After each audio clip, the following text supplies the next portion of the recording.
Crónicas de espanto.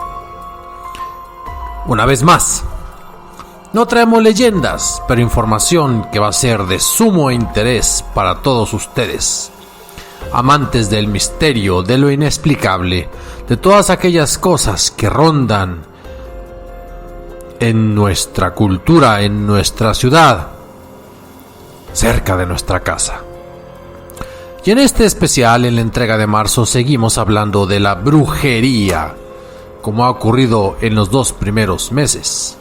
Y veíamos cómo en la antigüedad, pues la brujería tenía una connotación muy diferente, considerada como propiedad de los sabios, propiedad de los famosos magos, como aquellas personas entendidas, aquellas personas que tenían poderes para dominar la naturaleza, o incluso ciertas concesiones de los seres supremos. Y así fue con las religiones paganas, incluso con el judaísmo, que hablaba del poder supremo de un solo Dios, pero que veíamos que hubo momentos en que incluso las más connotadas autoridades de los israelitas y después de los judíos habían acudido a adivinos, incluso a brujas.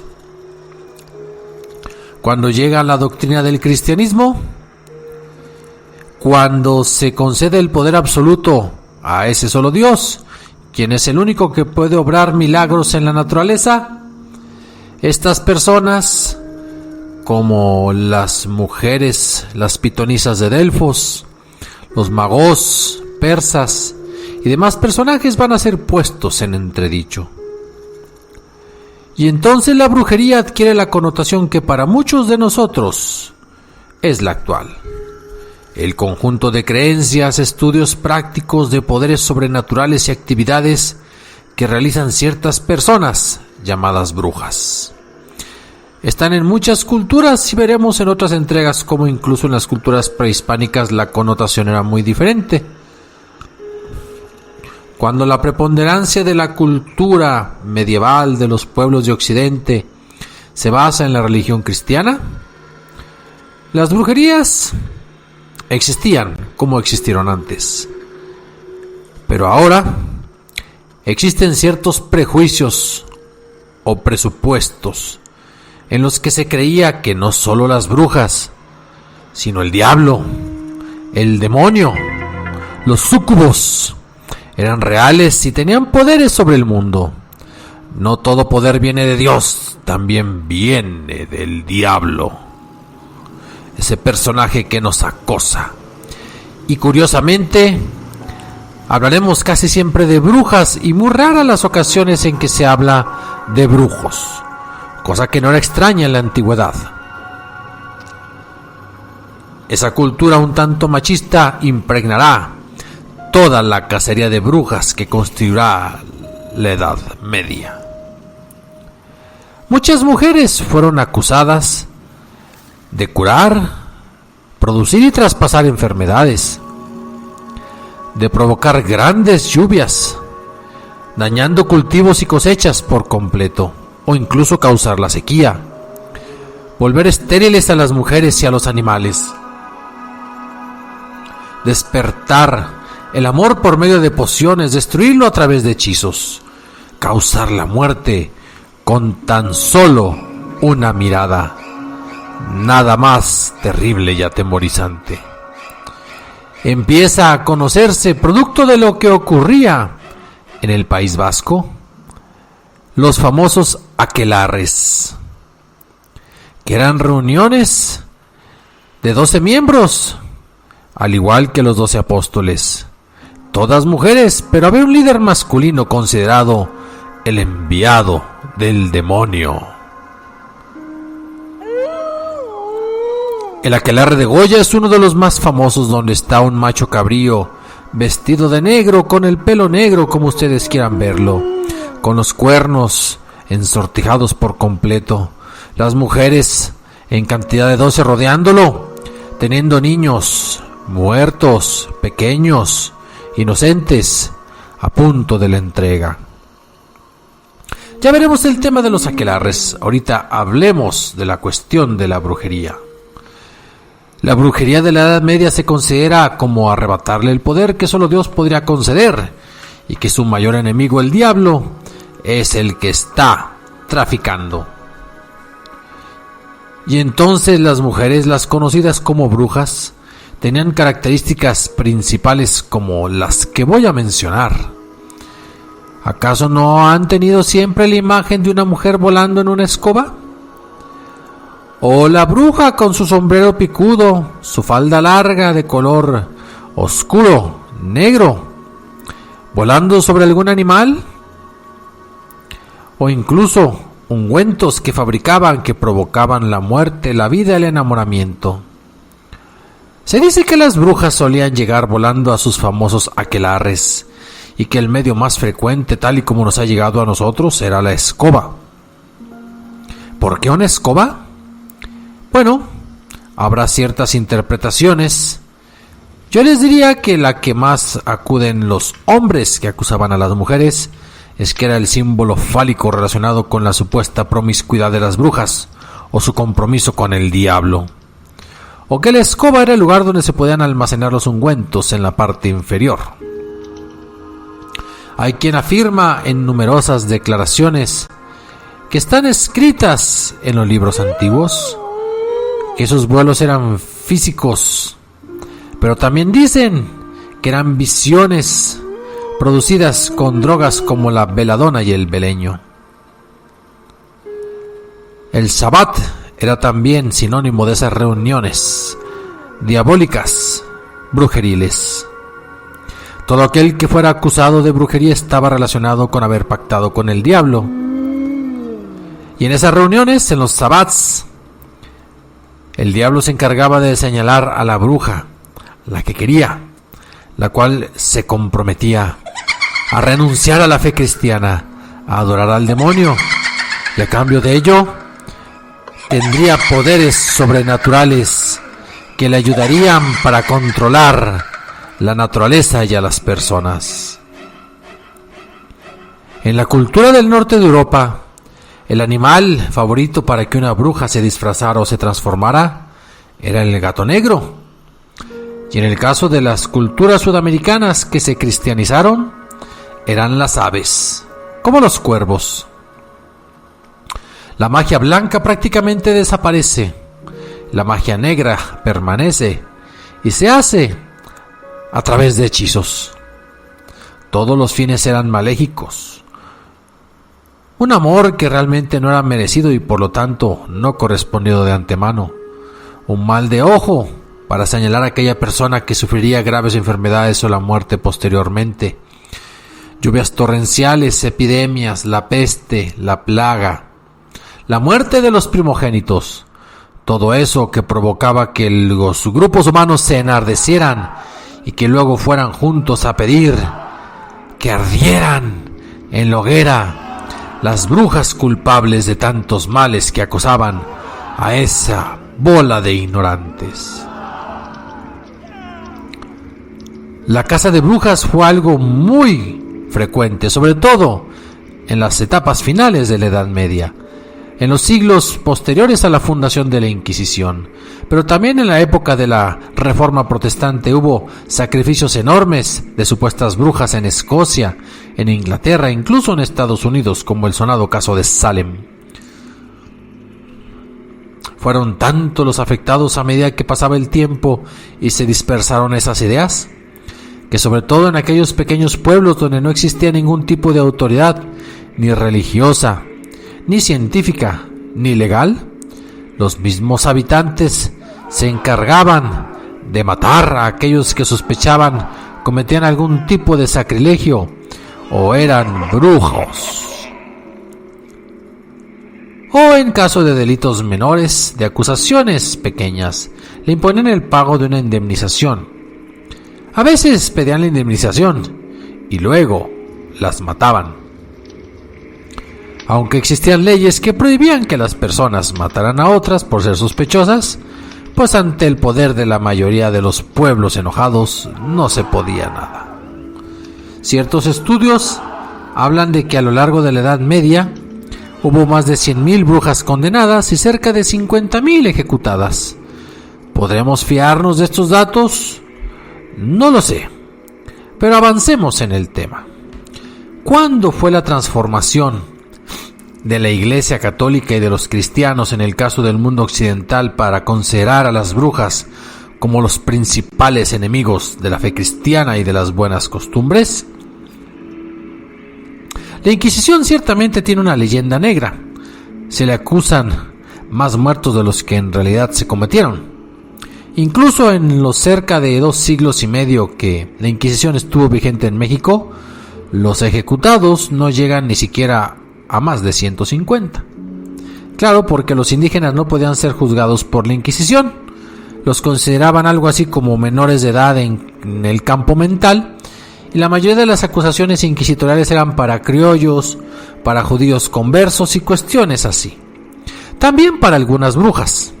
Pero en España, en Italia, en Escocia y en Inglaterra, ahí sí que se dieron vuelo, sacrificando a las brujas como pollos en una granja de bachoco. Lo que en la Edad Antigua eran rituales para mejorar las cosechas, la fertilidad o la caza, y que eran ejecutadas con bailes y representaciones por las mujeres de la tribu, se convirtió a través del periplo por la Edad Media en rituales que tenían que ser condenados. Y en algún momento, por ahí del año 1000 de nuestra era, curiosamente cercana a la fecha en que se prohíbe por medio de un papa que los sacerdotes y presbíteros pudieran casarse, dando origen pues al estilo muy particular de la Iglesia Católica del celibato en los líderes y quizás de un machismo, dirían otros antropólogos, pues la Iglesia empezó a preocuparse seriamente por la brujería. Quizás era una forma como de cristianizar y occidentalizar con lo que quedó de la cultura romana y lo que quedaba de la cultura cristiana a esos pueblos bárbaros que empezaban a convertirse al cristianismo de manera completa. De esta forma la brujería le restaba poder al sacerdote, al obispo, al abad, ya que mucha gente acudía al brujo, a la bruja del pueblo para resolver sus problemas, en lugar de consultarlos. Esto socavaba la idea de que el clero era el único y verdadero intermediario entre Dios y los hombres, para generar milagros, para generar poderes que podían auxiliar a la humanidad. Entonces el clero comenzó una cruzada que incluía la persecución de los herejes. Ya lo había hecho en los siglos III, IV, V y sucesivamente. Y la Inquisición se funda por ahí por el siglo XII, precisamente para combatir un par de grupos heréticos. Pero de pasada, pues también a brujas, magos, hechiceros y curanderos, porque los acusaban de practicar acciones ajenas a la Iglesia y a la religión. El mecanismo que emplearon pues fue vincular a las brujas con la figura del diablo y en utilizar las instituciones creadas para la supresión de la herejía, en particular con una bula del Papa Lucio III en el 1184, con la cual se crea la Inquisición, la policía del alma. Eso, más la superstición reinante en la época, hizo que se desatara una brutal persecución contra aquellas acusadas de ejercer la magia y la brujería por sus conciudadanos, por sus compañeros de aldea. Uno podría preguntarse qué es lo que impulsa a alguien a acusar a otro de algo, sabiendo que esa acción puede llevar a que el vecino muera en la hoguera. En realidad, en muchas ocasiones bastaba simplemente con la envidia o con los celos. Pero también hay que decirlo, la mayoría de las veces era cuestión de un efecto psicológico, acusado por el miedo y la propaganda, que obligaba a las personas a tomar bandos. O estabas con Dios o con el diablo, o eras acusador o eras acusado.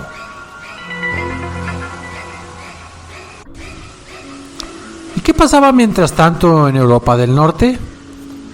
Pues que a veces la acusación de un niño o de una persona de supuesta honorabilidad bastaba para que alguien fuera ejecutado.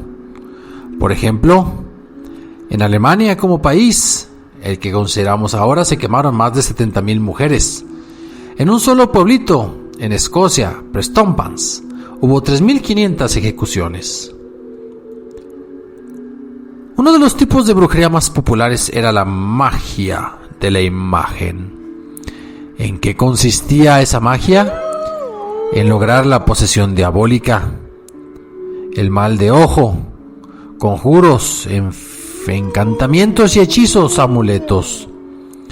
Todo esto gracias a obtener la imagen en una pintura, en un pequeño dibujo, en un maniquí pequeñito fabricado para la persona afectada o beneficiada.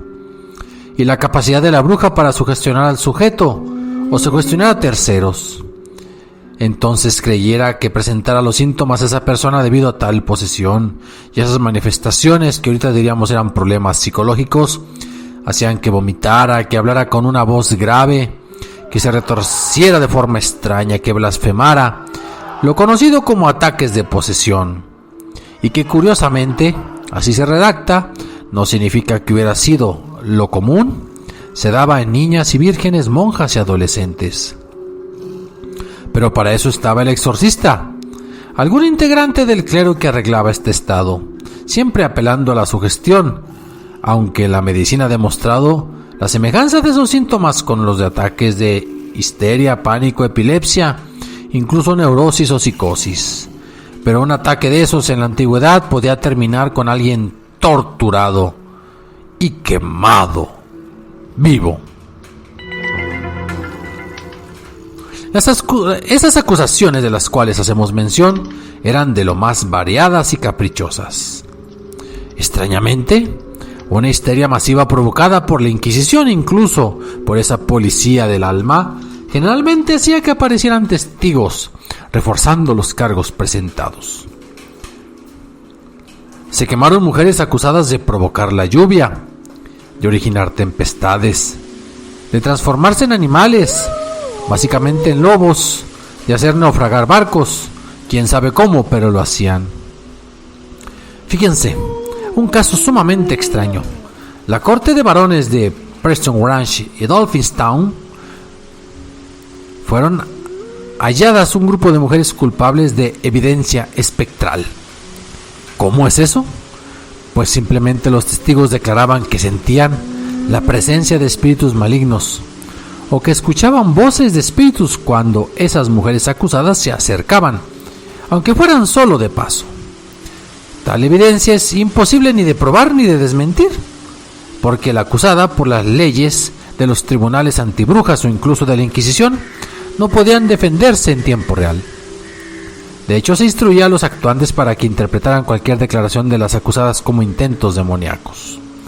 ¿Ven por qué muchas veces en la Inquisición, una vez que eras acusado, lo mejor era admitir inmediatamente tu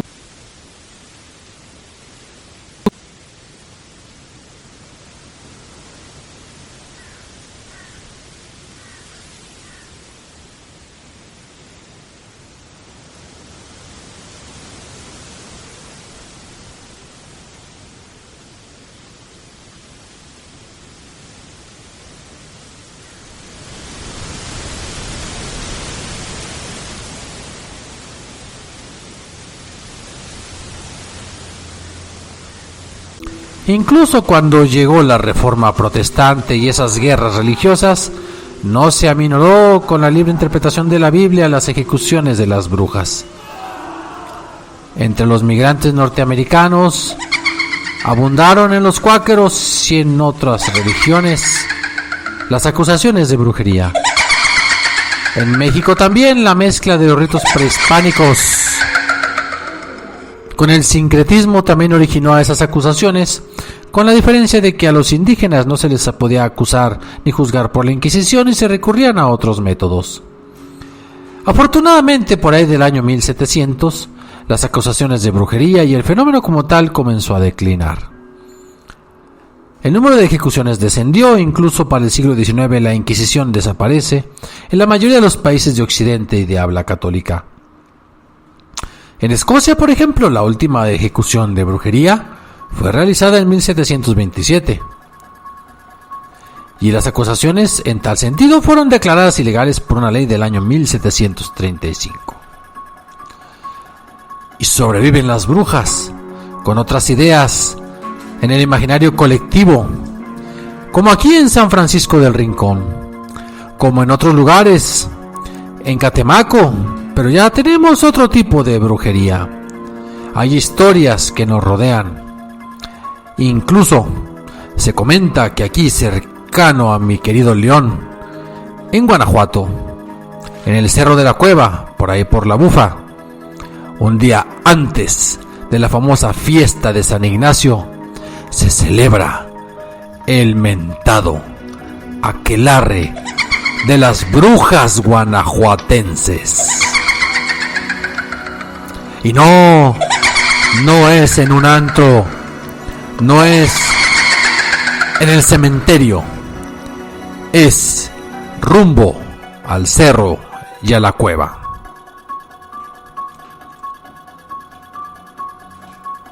Pero ¿qué diremos de los aquelarres? Es una palabra muy original. Esa reunión o encuentro de brujas donde se realizan todo tipo de rituales y hechizos. ¿Era una existencia precristiana y un acto de invocación a Lucifer? Pues es una palabra de origen vasco. Y se dice precisamente que en una parte de ese país se hacían las reuniones satánicas, los cónclaves, aunque muchos dicen que son solamente mitos fantásticos. Su apogeo para muchos fue en el siglo XVIII y en un pueblito llamado Zugarramurdi, donde los aquelarres se llevaban a cabo hasta 3 veces por semana, siempre por las noches. Cada brujo o bruja participante del rito debía de llevar un sapo al que cocinaban y del cual extraían un líquido con el que se untaban el cuerpo mientras recitaban oraciones de lealtad a Satanás. Iniciado el aquelarre y los rituales demoníacos, todos los brujos bailaban frenéticamente y luego se lanzaban a recorrer el lugar, asustando a toda persona que se cruzara en su camino, dañando las viviendas, asesinando niños preferentemente. En los aquelarres estaba prohibido mencionar el nombre de Jesús. Si esto llegaba a ocurrir, se daba por finalizado el encuentro y el culpable recibía un severo castigo. Así de poderoso era el nombre de Jesús. El primer aquelarre del cual hay constancia fue en 1609 por el inquisidor Juan del Valle en el tribunal de Logroño. Y aquelarre significa en el vasco macho cabrío en el prado. Y así es, señores, como esas tradiciones de la bruja volando, del sombrero largo, del sacrificio de niños, de la invocación al diablo, son resabios que nos quedaron de esas historias medievales de las brujas. Esto fue el especial de marzo. Nos vemos en la siguiente entrega. Crónicas de espanto, donde el terror está a la puerta de tu mente.